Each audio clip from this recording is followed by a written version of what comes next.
The Young and the Restless spoilers. When Jill arrived in Nice, there was a heaviness in her step, a burden that came not only from grief but from the certainty that what she carried in her hands was nothing less than a weapon powerful enough to destroy Cain Ashby once and for all. For weeks, whispers had surrounded Colin's death, fragments of suspicion swirling in her mind, but now the truth lay before her in the form of a letter and a video recording that would forever alter the legacy of the Atkinson family.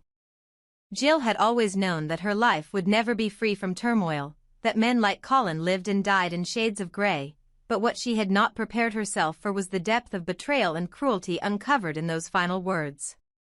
The letter had arrived unexpectedly, its envelope worn as though it had been handled with desperation in Colin's last moments. Within it, Jill found not only a confession of pain but a cry for justice. Alongside the letter was a small storage device, its contents holding the weight of 1,000 secrets. When Jill pressed play and Colin's face flickered onto the screen, pale and gaunt from his time in the hospital, the anguish in his eyes seared her soul. He spoke of torment, of betrayal, and most damningly of Cain, the very man Jill had fought so hard to guide, protect, and sometimes forgive.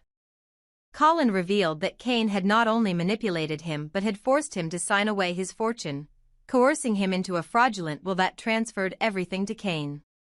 The betrayal was sharpened by the fact that Colin, for all his flaws and crimes, had intended to leave his legacy to Billy, a man who, despite his own failings, carried a core of integrity that Colin had come to respect in his final days. The video grew darker as Colin's confession deepened. He described the moments leading up to his death, how his body had been racked with pain, how he realized too late that the treatments he thought were meant to save him were instead delivering poison into his veins. Colin's voice broke as he recounted calling for help, begging for mercy, and finding only silence in return. There was no nurse rushing to his side, no doctor willing to defy the unseen hand orchestrating his suffering. He was alone, dying slowly, the venom of betrayal burning through his veins.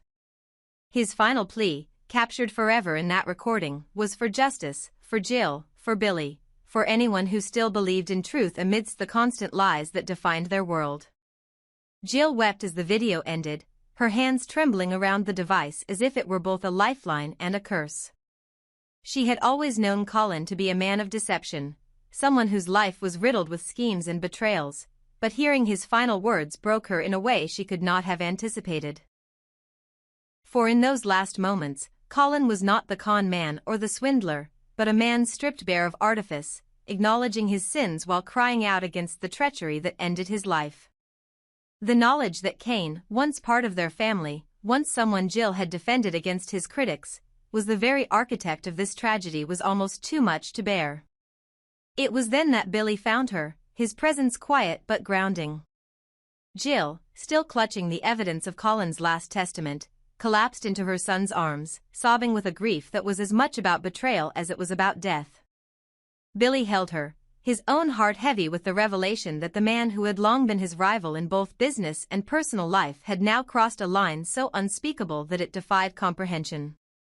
Cain had not only stolen a fortune but had extinguished a life, had ensured that Colin's last breaths were filled with agony and despair. The enormity of the crime bound mother and son together in that moment, their shared pain forging a renewed bond. For Billy, the knowledge that Colin had intended him to be the rightful heir was a bitter revelation. He had never sought Colin's fortune, had never expected anything from a man whose life had been so intertwined with schemes, but to learn that his inheritance had been stolen through coercion and murder filled him with a sense of both injustice and responsibility. He understood that Colin's final gift was not just wealth, but truth, a truth that demanded action. Billy knew that Jill, armed with the letter and video, would not rest until Cain was exposed, until justice was served, and until Colin's name was cleansed of the disgrace that Cain's treachery had brought upon it. The implications for Genoa City were seismic. Cain, already a man teetering on the edge of suspicion in both personal and professional arenas, now faced the possibility of total ruin. The fraudulent will, the coerced signature, the video confession, all of it combined into a case that could obliterate his standing forever. And yet, Cain was not one to go down without a fight. Jill understood this.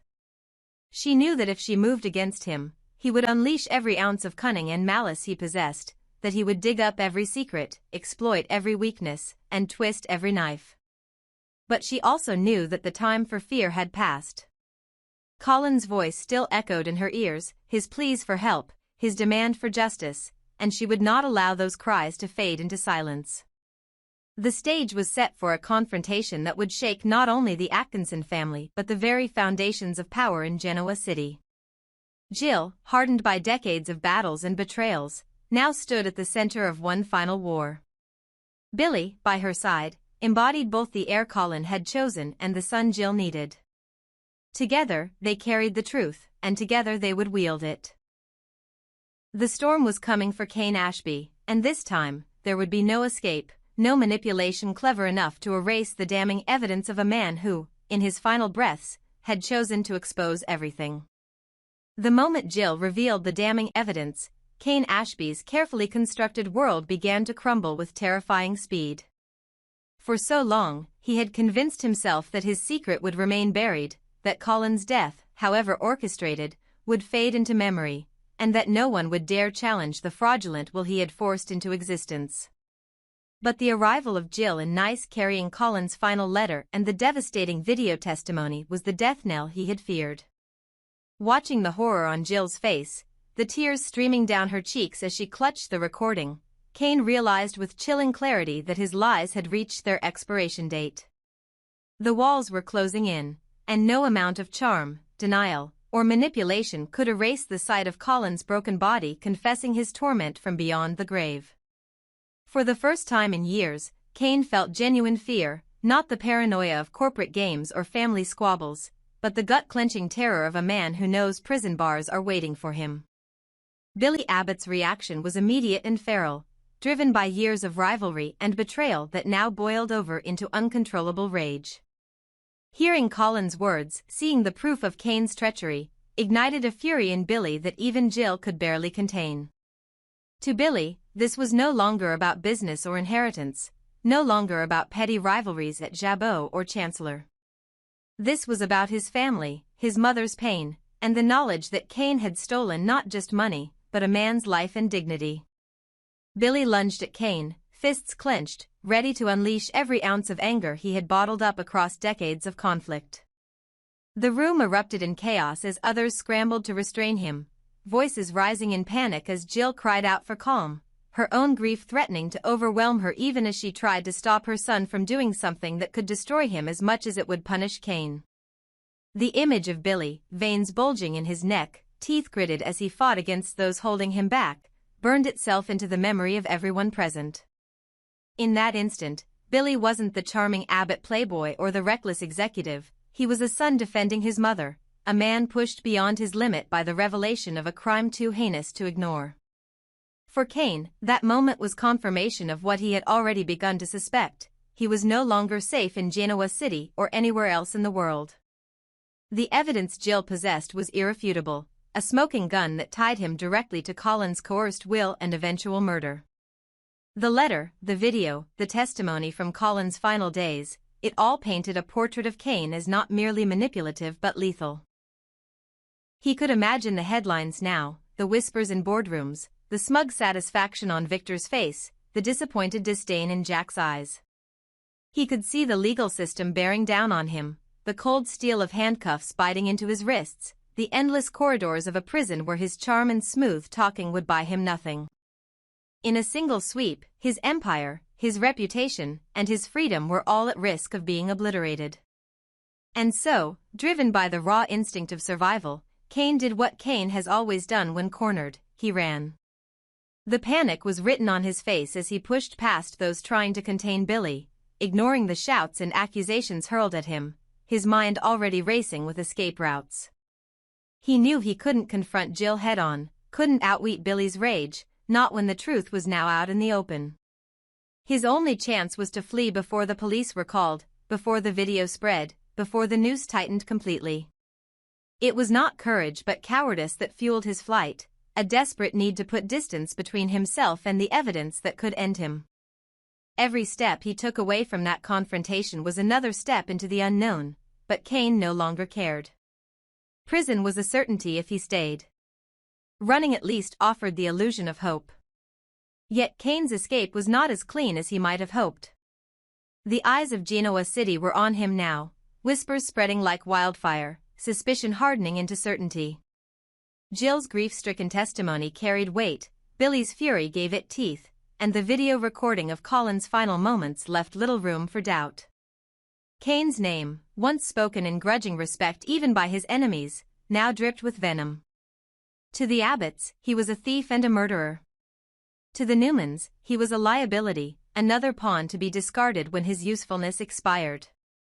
To Jill, he was the man who had stolen her partner's final dignity. To Billy, he was the embodiment of everything vile, a man unworthy of freedom. And to himself, in his darkest thoughts as he boarded a train out of the city, Cain could no longer deny that the mask had slipped, and the world had finally seen him for what he was. The fallout of Cain's flight reverberated quickly. Billy, still shaking with the effort of being restrained, swore he would not rest until Cain was dragged back to face justice. His determination hardened into obsession, his anger sharpening into focus. No matter how far Cain ran, Billy would chase him, not simply for revenge, but for redemption, for Colin, for Jill, and for himself. Jill, meanwhile, clutched Colin's final words as if they were scripture, vowing that her husband's last cries for help would not go unanswered. She began contacting lawyers, detectives, anyone who could transform the evidence into a case so airtight that Cain's eventual capture would be inevitable. For Jill, this was no longer about wealth or inheritance. It was about honor, about proving that even in a world built on lies and betrayal, the truth could still rise from the ashes. As Cain disappeared into the shadows, Genoa City braced itself for the next act of the drama. His absence did not erase the evidence, nor did it lessen the fury of those he had wronged. If anything, his flight confirmed his guilt in the eyes of the city, a tacit admission that the accusations were true. The hunt was now on, and Cain knew it. Every knock at a hotel door, every flicker of recognition in a stranger's eyes, every whisper in a foreign tongue could be the sound of his pursuers drawing closer. He was a man without allies, without sanctuary, haunted by the ghost of Colin and the vengeance of Jill and Billy. No matter how far he ran, he could not escape the echo of Colin's final words or the relentless determination of those he had betrayed. For Genoa City, the story was far from over. Jill and Billy had set themselves on a collision course with Cain, and the chase promised to reveal even darker secrets about loyalty, betrayal, and the lengths one man would go to escape justice. And while Cain's flight might delay his reckoning, it could not prevent it. In a world where secrets never stay buried and the past always claws its way back to the surface, Cain Ashby's day of judgment was inevitable. The only question that remained was not if he would face it, but when, and whether his enemies would show him mercy once he was finally caught.